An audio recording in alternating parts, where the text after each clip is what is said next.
history repeating itself. It has a tendency to do that. Well, so if you've got a pen in hand, I just would like to bring this little tidbit to the world. Or maybe I should wait for Adam, because Adam would appreciate this as well. I have a history repeating itself scenario. Well, I think there's a certain arrogance in our species that thinks that we always know better than everyone who lived before us. Yeah, yeah.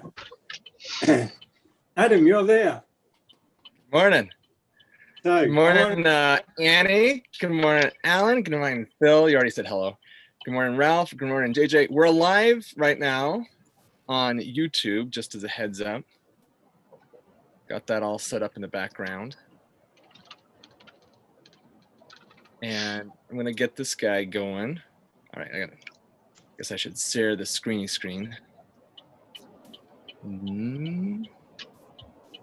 Go with this. Boom. Okay, welcome to Adam's Friday Flow. What I really like to do is I like to explain that we're all live on YouTube. You can use whatever you want in social channels from that, so you go and check that out. You just look on YouTube channel for Adam's Friday Flow with Entrepreneurs, and the way it's going to go is we're going to have a topic intro, then we're going to do attendee greeting, and then open discussion loosely on the topic, and then action ask at the end. So think of something you would like to ask from the group. If it's related to your business, that's excellent. And here we go. So I asked this challenge question at the beginning of put this in big present mode. I asked this challenge question, and actually I shouldn't put these names on here. I meant to take that off, but let's do that. Let me fix that. So escape. Also, this for me is just a really informal thing. I like setting up all this stuff on the outside because it's nice to do for just kind of focusing on the next thing. As you can see, I have a hard time focusing, so this helps me kind of focus a little bit. Is all this extra stuff in the background, and it kind of gives the people a visual also to tune into what the ideas are. But I don't always have this on. We'll take the screen stuff off. But what techniques do you like for finishing projects? So we've got IDK, hard deadlines with visible outcome outcome if project not completed, lists, and drink a glass of champagne. So that was of the 7 or 8 people that signed up, 4 people gave a nice answer. So thank you for that. Welcome to Adam's Friday Flow with Entrepreneurs, where we critically think about business and how to improve our particular work situations. So that's pretty great. This is last week's stuff, so this isn't even the right why. So I'm just going to skip past that because I'm going to ask Annie to do a lot of the talking anyway. Annie has this whole presentation set up today. And so what we're going to do is we're probably going to just talk to Annie about what she's getting from the Scrum stuff. There's more than Scrum. What do you call it again? I'm back. It's a PMBOK, the PMBOK's version 7. Yeah. So we'll get more into that PMBOK, and I'll bring up different. I'll bring it up on the screen here. So like, and also for yourself, PMBOK. Oh, look at that, PMBOK. Body of knowledge, project management, body of knowledge. But I'll bring in some other stuff. Not just project management. Great. So I'll pull my tools out of my tool belt. Yeah.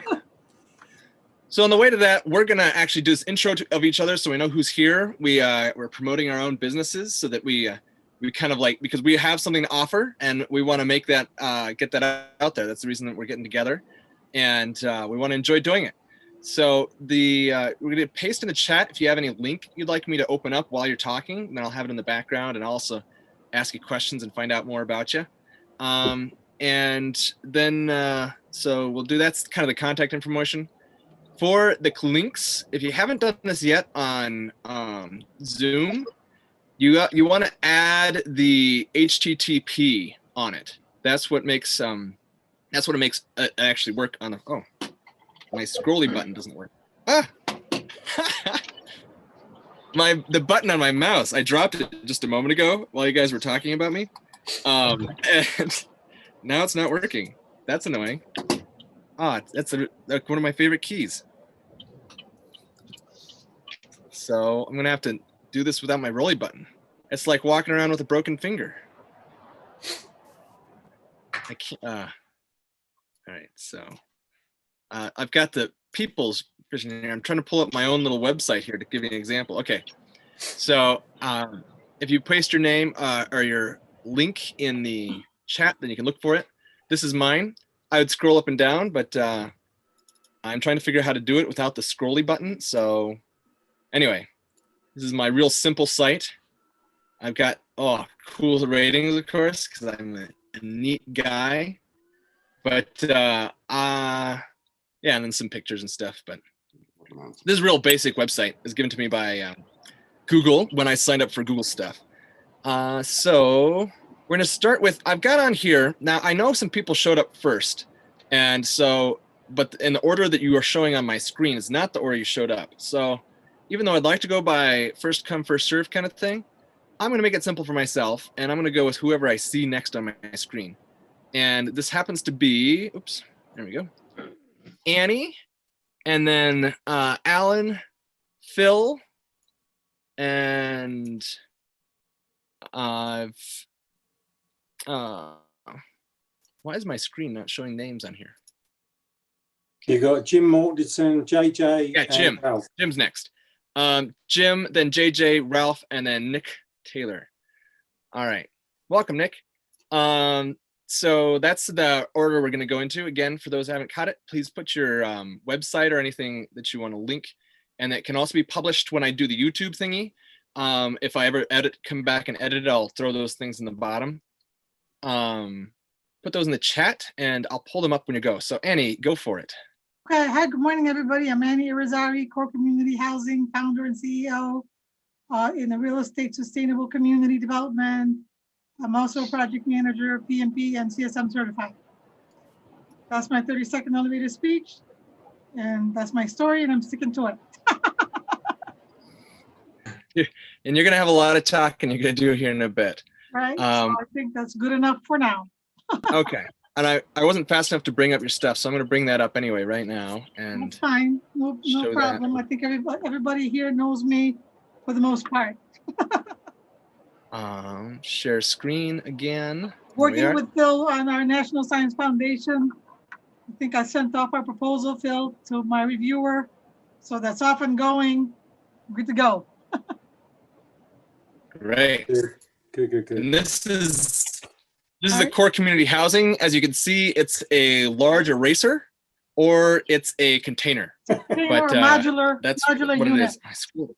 Yeah. And so that's a big project she's working on. But it's you started this about 2 years ago or a year ago? No, probably last year. I started the company last year, right? We're in the Yep. proposal right now for $1.5 million with the National Science Foundation. When 1 Million Cups was in person, we kept talking about it. It was really, I felt really cool. Right. So we've made some pretty significant progress. We've got a 30-acre land in Valencia County. We've been approved we've been approved on the zoning. So that's a significant progress. Certainly, we're working with lenders and now into the investor part and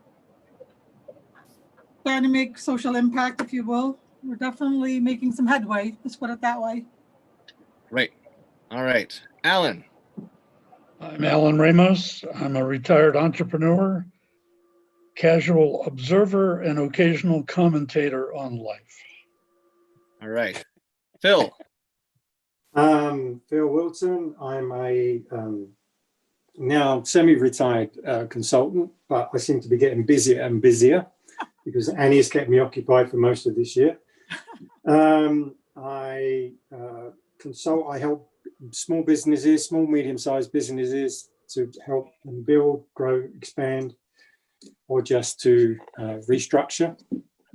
I've been a technologist. I've been in semiconductors for about 30, 40 years.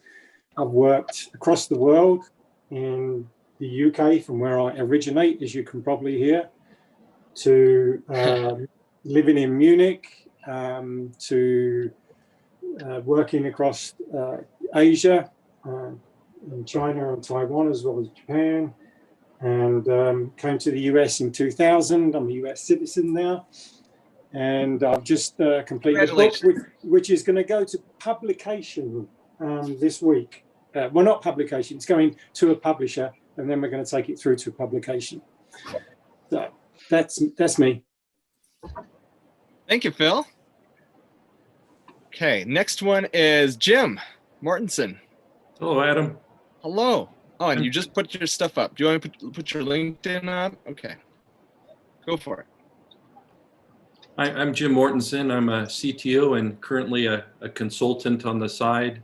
I just finished up a 13-year stint at Justice Systems here in Albuquerque, which does case management systems for courts, as well as an online payment system to pay fines and fees for the courts.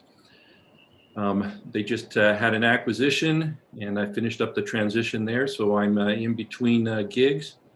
While I'm finding the right long-term solution, I'm doing some consulting, and that's me. Cool.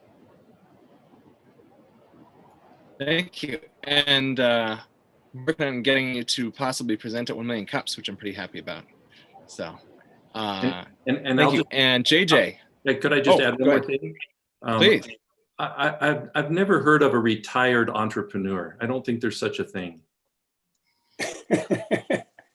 We say we're semi-retired, but we never really do, Jim. Are you doubting my veracity, sir? Yeah. Oh dear. All right, JJ. And JJ, I'm gonna pull up your website here. Sure, but that would be great. You didn't put the HTTP on the front of it. I did not, and I didn't even and I saw that it didn't even come through. My apologies. And you guys are talking about retirement, and I wouldn't know anything about that for quite some time. So anyway. Congratulations. Yeah, I'm JJ Alcantar. I'm with the Albuquerque Hispano Chamber of Commerce, and you know, I keep coming back, and this is just great stuff. Hearing from you guys, you know, I feel project management's the topic today. I'm a novice there, so looking forward to hearing what you guys have to say about that and some tips and practices. But what I do here at the chamber, obviously, is membership director, so to say, and help entrepreneurs, small businesses grow, expand, kind of like Phil said. Same thing with us.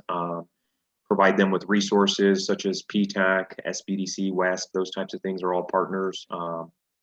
And basically just partnering in the community, providing different creative ways to collaborate and partner, and whether that be social marketing, COVID resources, you name it. We're doing a lot of things right now. It'll be interesting to see what happens today when the governor talks at 1 o'clock, and that those have a huge impact on us here at the chamber. But there's ways that we can overcome that. So, but looking forward to working with everybody and hearing what you guys have to say. So, appreciate it. Thanks, JJ. All right, Ralph was next when I first said it. So I'm going to go with Ralph still. Excellent. Hi, my name is Ralph McClish. I own a association management company called Monstuli LLC. We deal with professional associations, mostly in the physician field. Currently, we run the entire state of New Mexico for the osteopathic physicians. The osteopathic physician is basically they have the same training as a medical doctor, except they call themselves DOs instead of MDs. They are unrestricted licenses. They've probably been your family practice doctor all the way up to your eye surgeon. And on a national level, we run the American Osteopathic Colleges of Ophthalmology and Otolaryngology, head and neck surgery. It's a mix. I don't know why they grouped them in, because their education is completely different. One are eye surgeons, the others are ear, nose, and throat. And then we have a sprinkling of facial plastics. Yeah. The face is a big place. Yeah, but your medical doctors, they separate everybody out. So they'll have an association for ophthalmology, an association for otolaryngology, and then an association for facial plastics. But osteopathic physicians make up about 1/10 of the medical physicians out there. So I guess we had to lump them in order to get a larger national organization. So I didn't quite catch the name. I tried to type it down, but I don't know. How do you spell the name of your business? the business name is Monstooli. It's M as in Mary, O as in Oscar, N as in Nancy, S as in Sam, T as in Tom, U as in umbrella, L as in Larry, L as in Larry, Y. It's an LLC. And the name came from my then 12-year-old daughter, who was writing a story about her siblings and how they were monsters and bullies. And she created this character called a Monstooli. And I was looking for a unique name for my company. So I walked in her room and said, I'm going to steal your name. And she told me, I hope you're paying her a royalty. That's what she told me. She said when she turns 18, she's going to sue me.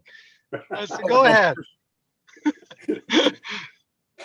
That's funny. So here you are on this page. That's cool. All right. Yeah, that's a delightful name. That's great to know. And so again, you focus on what part of the face? The association focuses on managing the association for these physicians. So state of New Mexicans who are osteopathic, and we provide them with their continuing medical education. We lobby for them. We do a lot of healthcare policy in New Mexico.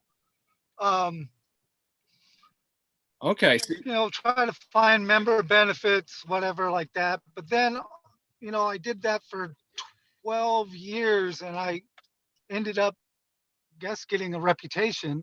And this national organization, the American Osteopathic Colleges of Ophthalmology and Otolaryngology, they had us come in and replace the company from Chicago that was managing them.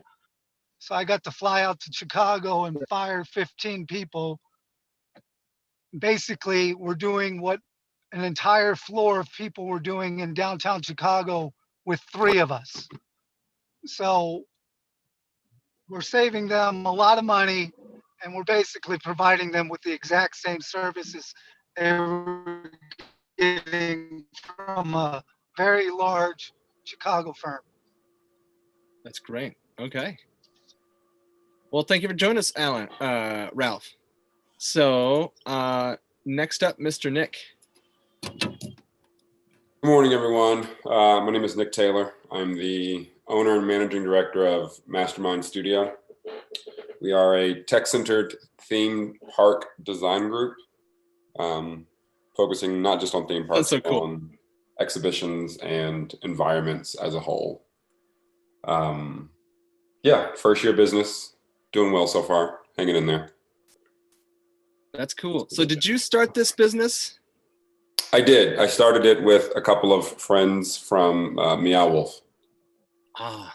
Now, you said this is the first year. Did you start before COVID-19 stuff?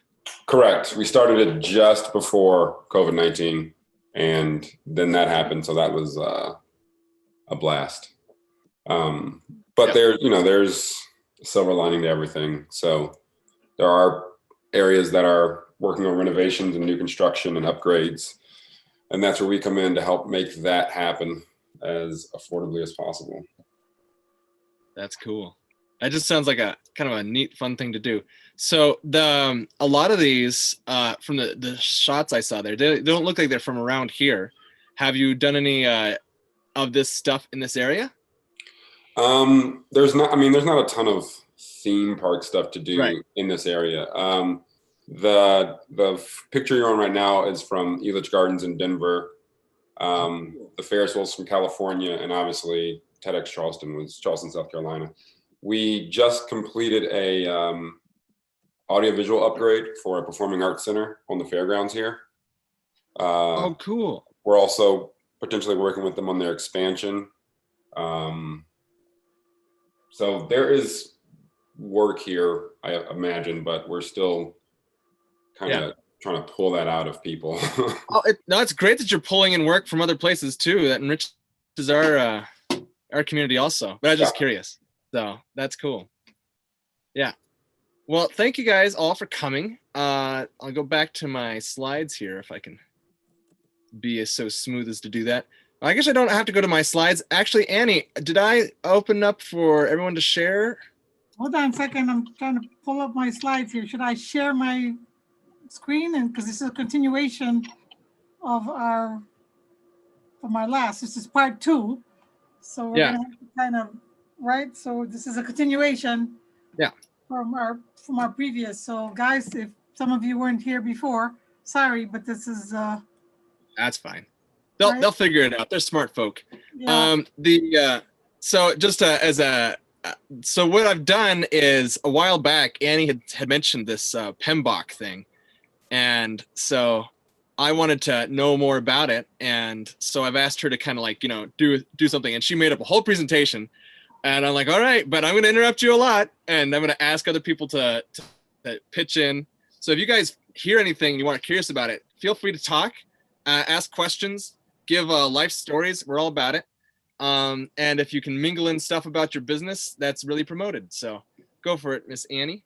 Hang on a second. I'm trying to figure out my presentation mode here. So hold on. All right. So while we're waiting for Annie, I have a little conundrum for everybody, and it's a little history thing. So I guess the question is, what do you think will happen in 2021? And so to give you some background, in 1938, France held the World Cup. That's, for you Americans, that's soccer, right? Real football. I'm talking about real football, okay? Where you play with your feet and not your hands. Okay. In 1939, the year after, Australia had bushfires. In 1940, the Tokyo Olympics got cancelled. And in 1941, as you Americans will know from your history class, Japan attacked Pearl Harbor. So, roll forward to the 21st century. In 2018, France won the World Cup. What? In 2019, Australia had very bad bushfires. Oh dear. In 2020, the Tokyo Olympics were cancelled. No. What do you think is going to happen in 2021? Oh, thank you for the happy note. I'll leave you to ponder on it towards Oh my we can goodness. talk about it after Annie's presentation. That's interesting because that has to do with my next topic for next week, and it's about looking forward as opposed to looking into the past. So I appreciate your doldrums there. Interesting thing. Will history repeat itself? I tell you. Well, Eve looks like she's got 2 Zoom conferences at the same time. Eve, are you okay? Do you need help with your Zoom? No, she's fine. Okay, so can, Adam, can you see I think this is kind of what we left off. You said something really mumbly. Can you see the screen that I'm Yeah. sharing? Yeah, let's get past this. We already heard about this. Fantastic. I think we were here at the. Yeah, we talked about this already. Go, keep going. Start with our PMBOK 6.0. Yep, we heard that. Kind of here from Yeah. from the version 6 to version 7. Yep. Right. So VUCA was the military way of saying, like, how are we gonna make this happen? And Right. PMBOK was, you're talking about in Going PMBOK from how, version 6 to version 6 7. Right. Yeah. So this is where we were at, right?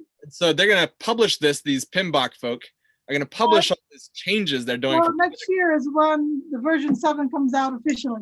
Yeah. So this is the preliminary. You guys are seeing the preliminary version of what's about to come in 2021. Yeah. Right, from the standard, the previous version, which is 6.0 to version 7. Right, And so I'm the- kind of going somewhat fast on this, not to say Good. that the previous version goes away. The previous version still applies, and then they're adding to that these new concepts and the new performance domains in addition to the existing. So your tool belt is about to get heavier, right? Think of you guys, project management, if you will, and leadership, your leadership role as entrepreneurs. And this is the space that I'm working with. I apply the project management discipline and the leadership role that we play as entrepreneurs right? And I'm not here to teach you all the checklist and the nuances of the tactical mode on a daily basis. We operate at a different, as entrepreneurs, we operate at a different level. We operate at a higher level, and you as leaders need to understand at a higher level how you need to sort of guide your managers underneath you. Annie, need is such a strong word, and it actually hurts a lot, because if you are telling people they need something, that means it's more of like a survival thing. They'll survive without this. They can still find food. What you're saying is they want to, because if they want to, they're more likely to do it, and then you actually have a great relationship with them. Right? You know, as entrepreneurs, you guys as business owners, you can survive without this. Right? As you add on staff and as you build your team, right? You need to speak their language, right? And they need to talk to you, and you need to talk to them. All right. Yes. Yeah. All right. Next one. Are we done with the slide? So so let's take a look at this. So as you okay. So the impact when your business grows or changes, so you need to understand the implications of the changes in the project management world and the body of knowledge, so that when you hire your project managers, as you grow, expand and grow, and you need to hire these people, you need to understand their lingo, just like you would need to understand the lingo of your accountants. That's not to say that you need to do their job, but you need to understand how to speak to them and how they need to speak to you, and so that you understand each other. That's all. Do you need to do their jobs? No, of course not. So as leaders, right? Your leaders, the roles are evolving. You know, you as a leader, their role is going to evolve. Your role is going to evolve, right? You're not dictating anymore. It's not a prescriptive. There's a principle and a performance-based model that you need to understand, right? And then you need to understand the value focus versus the outcome focus. It's not an output anymore that you're looking for. It's the value that they need to bring to you in your business, in your organization, right? Annie, yeah, Annie, you keep using that word need, and I feel like I'm, in the military or something. Yeah. So however you want to call it, it's a need. It's a principle. However you want a terminology, that's fine, right? But the point is, now you're operating in. It's no longer as clear cut. There's shades of gray that you both need to operate, and there's that exchange of collaboration and information. No, you're no longer saying, "Hey, do this," or "Do 1, 2, and 3." It's a conversation now. It's no longer you need to dictate something and you need to say, you need to specifically do 1, 2, and 3. It's more of a conversation, and you need that exchange of ideas and that dialogue. And because that the shades of gray become gray and the titles become unclear, you're now operating in a different space. You see what I'm saying? The lines are no longer as clear as they were before, right? There's overlaps. You're no longer operating in a silo in your organization, and you have to have that exchange of information. And sometimes, sometimes discussion becomes more important versus giving an order. It's no longer military saying, okay, these are your marching orders and that's it, right? It's no longer a military style, right? So we're tailoring, where agile becomes more the standard, right? You're going back and forth. Tell us what agile is. Well, we'll go through that, right? You're iterating more and more. So in other words, I'm not giving you marching orders and then you go away, you disappear, and then you build the shop, and then you say, okay, the shop is done. I built your shop, and here you go, it's done based on your specifications.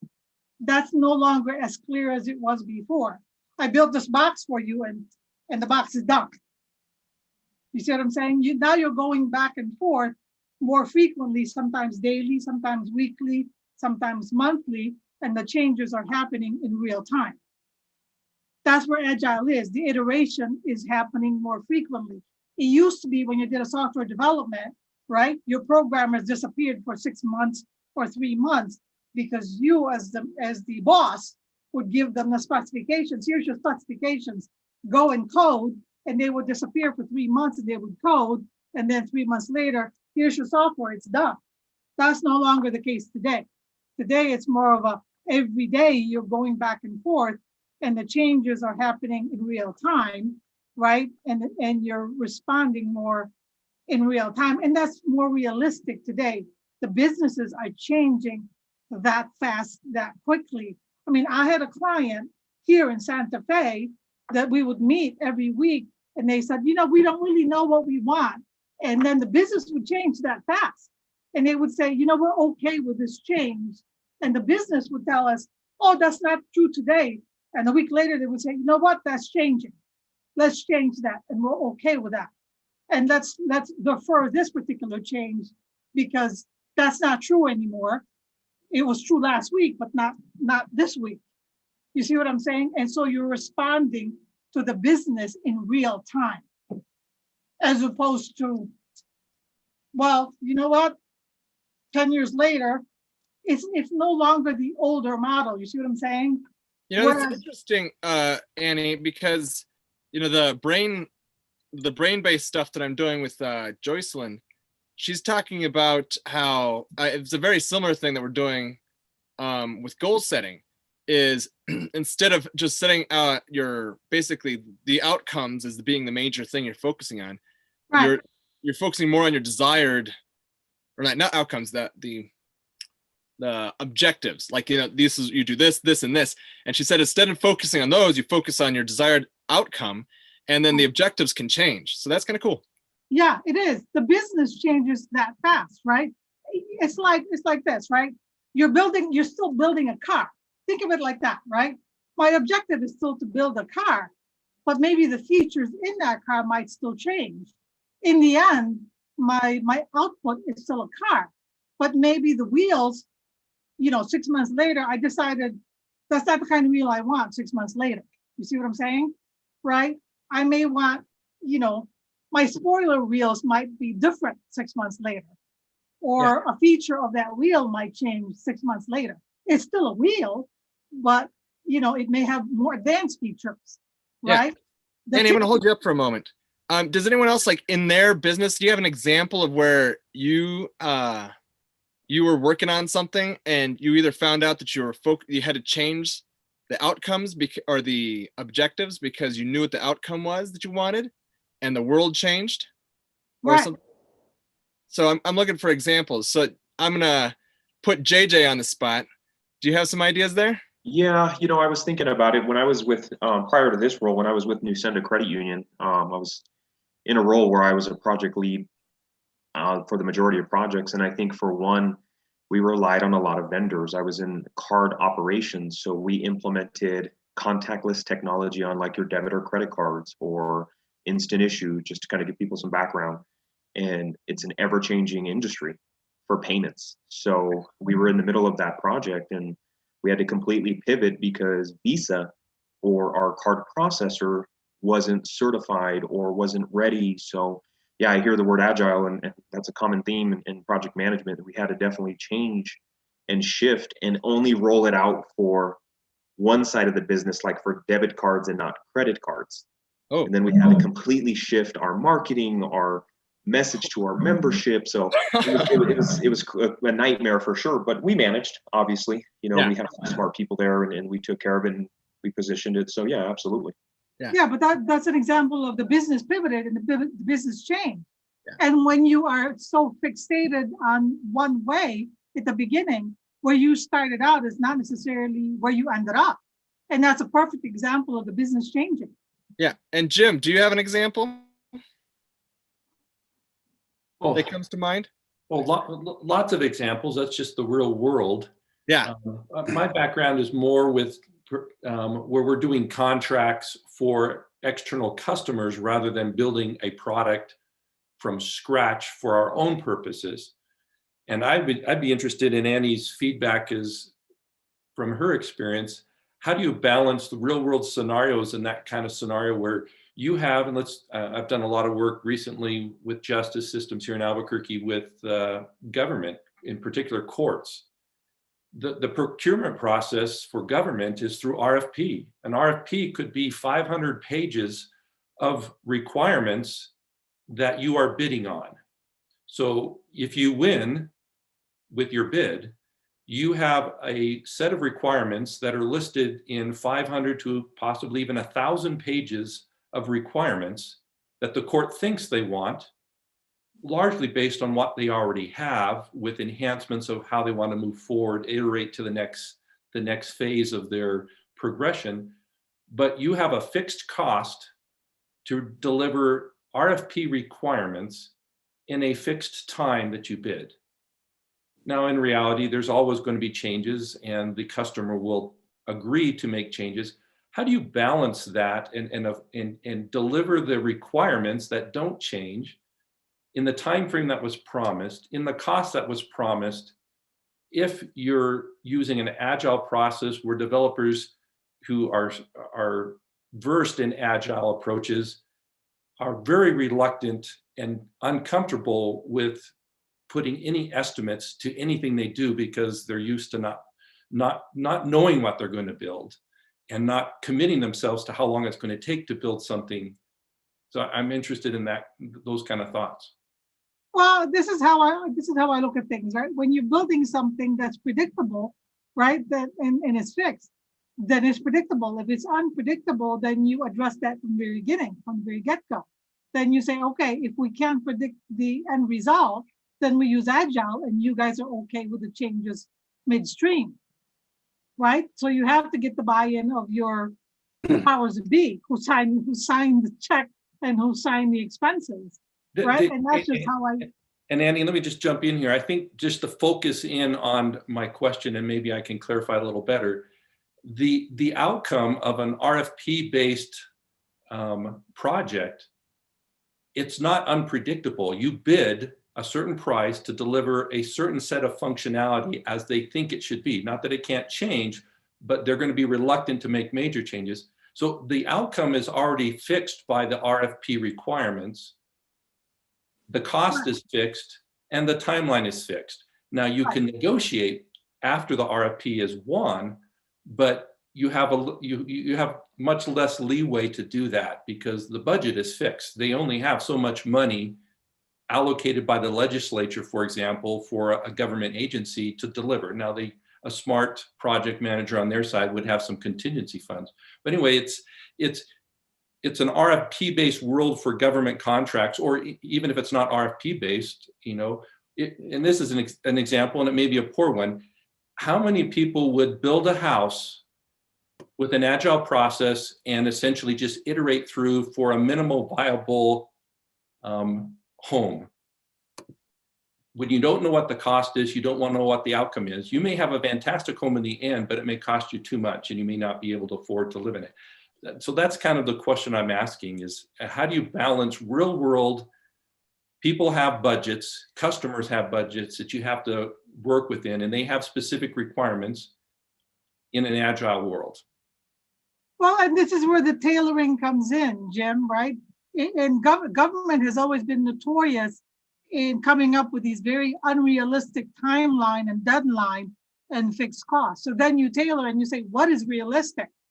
That's a decision that has to be culturally decided on. And government is notorious to say, this is our fixed timeline. Okay, so you focus on the outcome and you say, this is what we can deliver. Can we shorten the timeline? That's an internal decision that has to be made. We can't answer that question here because obviously we're not the decision makers on a fixed timeline, fixed costs, fixed resources. That's right. An internal decision, right? I'm not the person who's in that round table to make that decision. And you have to bring that to the table to say, okay, guys, this is what's on the table. And this is where transparency comes in. It's a tough decision to be made. I think we can move on because, the real world scenario I'm trying to get feedback on, and look, I know what my answer has been in the past. I'm just looking for some other input, is that with an RFP process, procurement process, as terrible as it may be, it's the reality for winning government contracts. I understand because I've been there, right? I've worked with government and private sector both. So what I'm thinking, Annie, too, is Jim, what you're talking about is in the context of PMBOK, which is the topic she's talking about. that they're still in the format of the previous version of PMBOK, where, you know, this is how you do things, as opposed to the newer one, which has more flexibility. Is that what I'm understanding? Right, and this is the version 7 brings that to light, right? Do The they address domain this? Do they talk about this with the government stuff or with does, absolutely it does. But again, Jim, this is where the tough conversation comes in, and the tough calls need to be made, and you bring that to the table.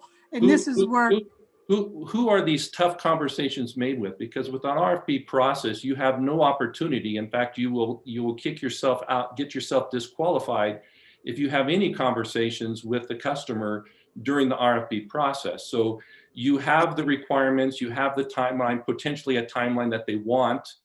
You can propose whatever timeline you think is realistic that you're willing to commit to at whatever cost you think is realistic with whatever requirements you think you want to put in. But they've given you the baseline. Here are the requirements we're asking for. This is the timeline we're asking for. And sometimes this is the budget we're asking for. You can't negotiate. You can't talk to them during the process. You have to commit. And if you win, then only then can you actually have any discussion with them.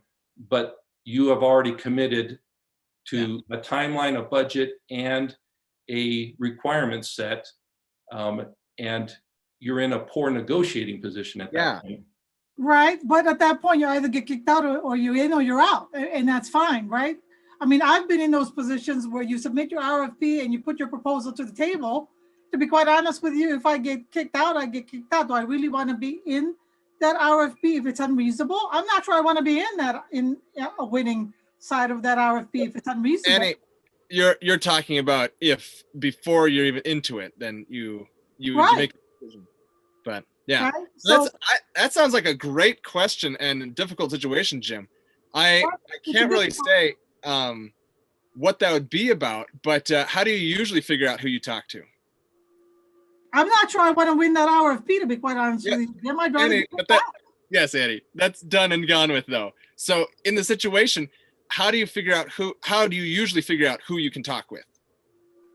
Jim?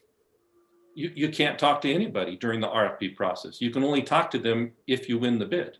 Okay, so you're talking even in the process. So you're saying your hands are already tied, and is there any other solutions that anyone has? Right, you're in an RFP process. You are tied. Hold on, Annie. Hold on. I'm asking Jim what his question is.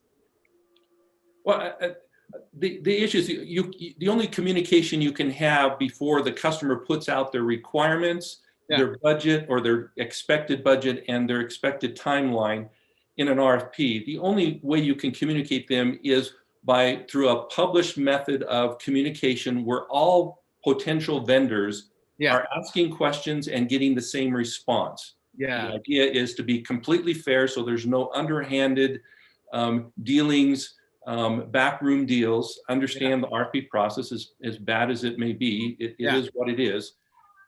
And you can ask questions. So if you think the timeline is ridiculous, most of the other vendors are going to think the timeline is ridiculous as well. But you have to be careful how you ask the question, because you don't want to present yourself to the potential customer as the naysayer, as you guys are completely crazy with your timeline. Every vendor will be thinking that.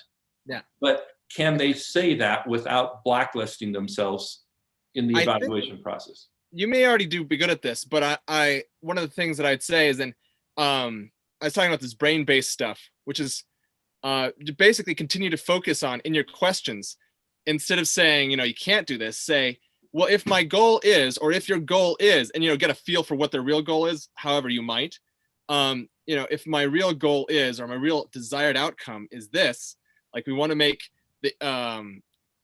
the traffic light signals to bring greater flow, would we want to consider this thing instead, or something like that? So continue to come back to the big desired outcome of your client in the question process. And it and this is what I'm thinking, is it would distinguish you amongst everyone else asking questions, that this guy continues to bring us back to what we're interested in. I don't know, it's an idea. Yeah, the difficulty is that in a large RFP, they are unlikely to make, you can't really negotiate during this question and answer period. you can throw out options such as throw out a question, in this area of requirements, would you be open to this idea? But it has to be very general, and they're going to answer the question in a very high level, generic way, or be non-responsive is very typical. You can indicate a question, instead of an 18-month timeline, would you be open to a 24-month timeline? You could ask that. Yeah. They often would respond with, our preference is 18 months, but you can propose whatever you want. So what's going to happen? Some of the vendors are going to propose 18 months, whether they can make that or not, and win the RFP and then suffer the consequences. And Well, so be late, we're kind of- some vendors will pick what they think is realistic and potentially lose because they don't meet the courts or the government. Adam, these are things that are nuances of case by case basis. Yeah. Every proposal and every project. I'm simply trying to sort of give you an overview on a 30,000 feet on a body of knowledge perspective. Yeah. Every case is going to have its own nuances, if you will, no doubt about it, right? But these are things that are taken internally and taken on a case by case basis, and every situation is unique. And Yeah, this it is. where And Jim, thank you for giving us another example. That was a really neat. It was a nugget of difficulties. So it was a kind of an angle on this. There's all kinds of challenges out there, RFQs, RFPs. Yeah. I can give you a whole host of stories from A to Z that I've run into. Right. There's all kinds of things, right? Government, private sector, political, internal strife. There's all kinds of stuff, Jim. I'm sure we could fill up a whole library of Congress when it comes to this kind of stuff that we've all run into. JJ, I'm sure I've run into all kinds of stuff. There's all kinds of flavor. Trust me, they've been out there. Annie, we've got about 4 minutes left before we get to the asks, because I want to ask that about 9:50. Okay. I'm also curious about the mechanics of this Zoom thingy. Did I take back over the screen share? Yeah, you did. So that's cool. I kind of want to get through some of the tool sets that you guys can use in your tool belt is really what I'd like to get through. We're not going to get through everything here. This is something that can be discussed for 3 or 4 days. Trust me. So what I'm going to ask you to do, Annie, is if you can figure out how to take back the screen, I think you could just grab it, but I don't know. Maybe if I push stop screen share. Oh, I can't share because I don't know. you're the admin, so I think I cannot share until you. All right, I'm off. And then so Nick and Ralph, something that and Jim, one of the things that I'm going to come up with here in a moment is going to have you have an ask in about 4 minutes. What would you like to ask the community for? And this can be a great networking kind of thing. It can be something for your business. It can be something otherwise, but just to have that in mind, Annie, go for it. What's my ask? No, not yet. Oh, Why don't you go ahead and pull the screen back up. I don't know if I can because, okay, hang on, all right. So let me pull it back in.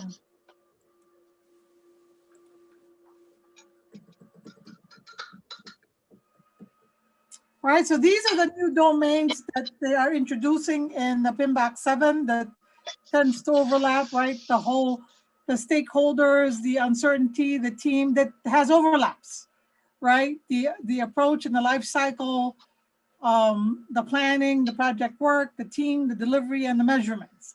So the previous version of project management domains and the structure, they still apply, but now you have to add all of these pieces on the performance. So the tailoring becomes even more important to add to the discipline if you want to formalize certain things that's coming down the pike. So just be aware of that. So the tailoring becomes even more important going forward, right? So the principle, right, is now, right, it becomes the norm. It becomes a guide for the behavior and the way things are going to be done. It's not so much, the principle is not how to do something, right? It's not a list of how to do's or a prescription or a policy or an objective. It's more of what is the truth that we're trying to get to, what is the rules of engagement, and what is the value that we're trying to get to as a group.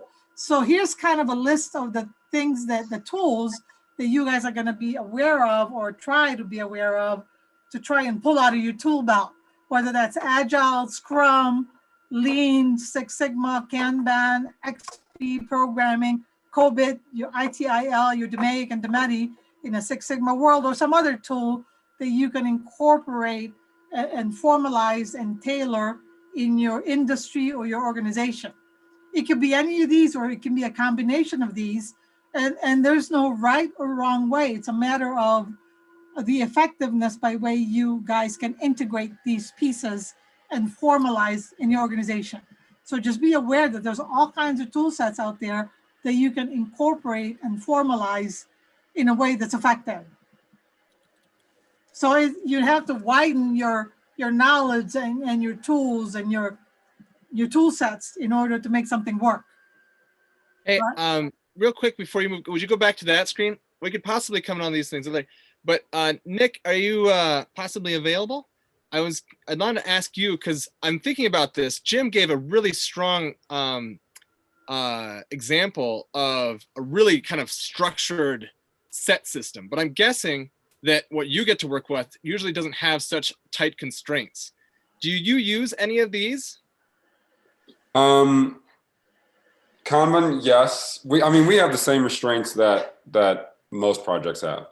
Really? Especially when you've got clients working on creative projects that are revenue based, they absolutely have tight turns, tight timelines, requirements. It's got to be, you have to do hazard analysis for people walking through. Hey, we've only got this much of the area to sacrifice, so on and so forth. So absolutely, you can suggest anything you want to, but it's going to come down to what the client thinks, whether it's government, private, or whatever is best. So yeah, it's, we end up focusing on things in a matter of, we look at it like an airplane. We just need the thing to get off the ground.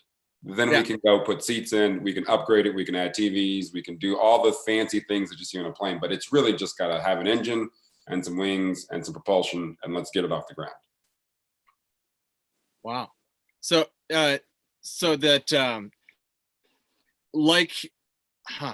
trying to compare that to what Jim had. So how do you think the airplane compares to Jim's government contracts?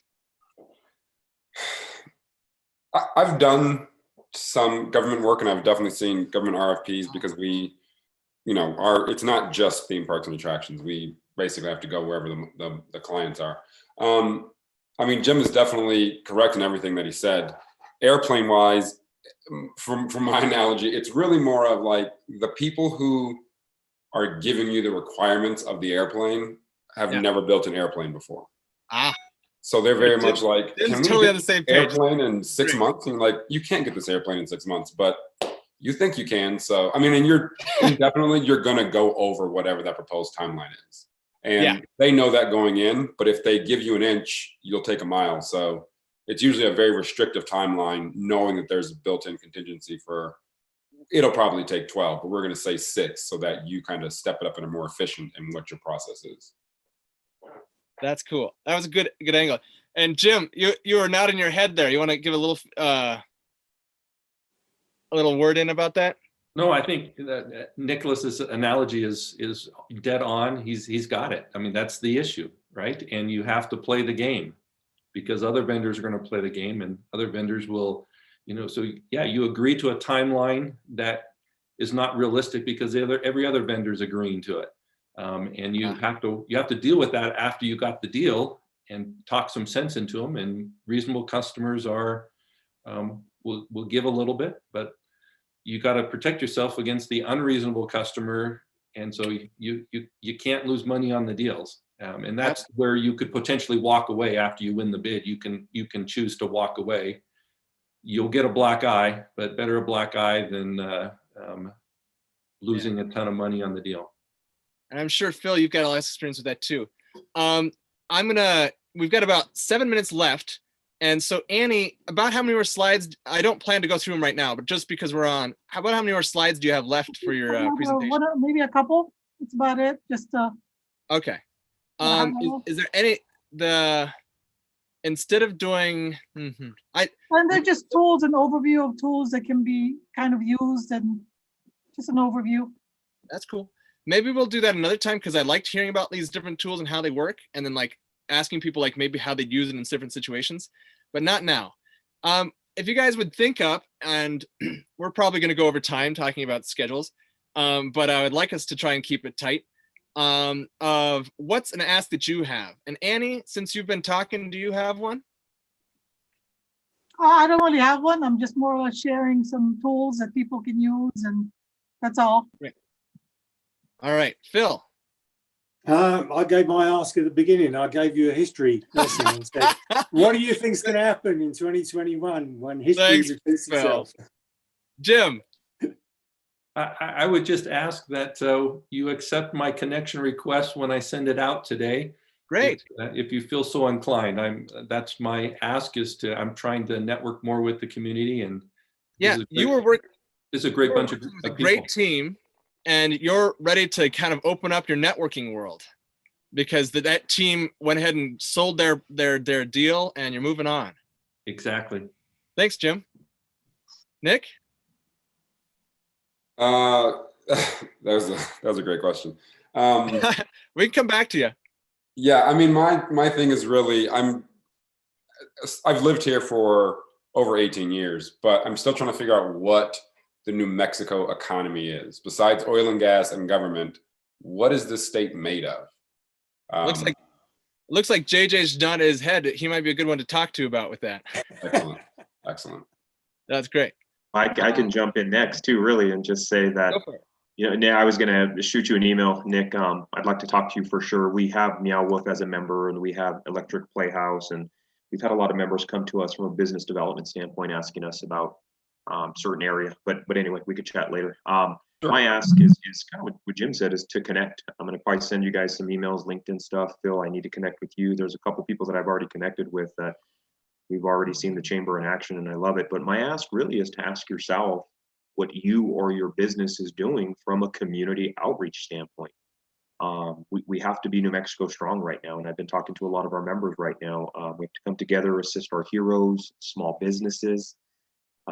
Small businesses is the backbone, Nick. That's really what it is. And restaurants and construction, those are strong economy generators for us. But we have a lot of nonprofits right now seeking volunteers, donations, sponsorships. So I'd love to hear, outside of this conversation, what you guys are doing from a community outreach. And if you're interested in even others, we have community days. We have a lot of cool things. We're doing a PPE handout at certain locations. So I'd love to share that information with you guys. So.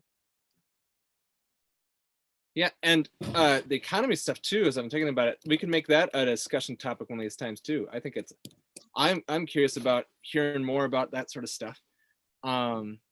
And the fact that you're dealing with that, Nick, you're dealing so much with the tourist sort of world with what you're doing. That's a big thing that runs the Hispano Chamber of Commerce. Ralph, do you have an ask? I don't have an ask per se. I mean, I've got a little vision for my company that I could probably use some assist with. I'm tired of managing the actual physical associations. So about a year ago, I employed an IT guy to take all of our knowledge and automate it into an affordable website that we could sell to other associations that would allow them to manage associations. So, I mean, we have modules for on-demand learning, live learning, membership portals that would help on the back end for when people pay dues. It's integrated into QuickBooks, and we have credit card systems. We have Find Whatever. So, for us, it would be Find a Physician is a feature on our site. But, if you have the steel workers or steel metal workers association, I mean, you could have that feature in there. So we're trying to develop what's called an association management software package that's cloud-based.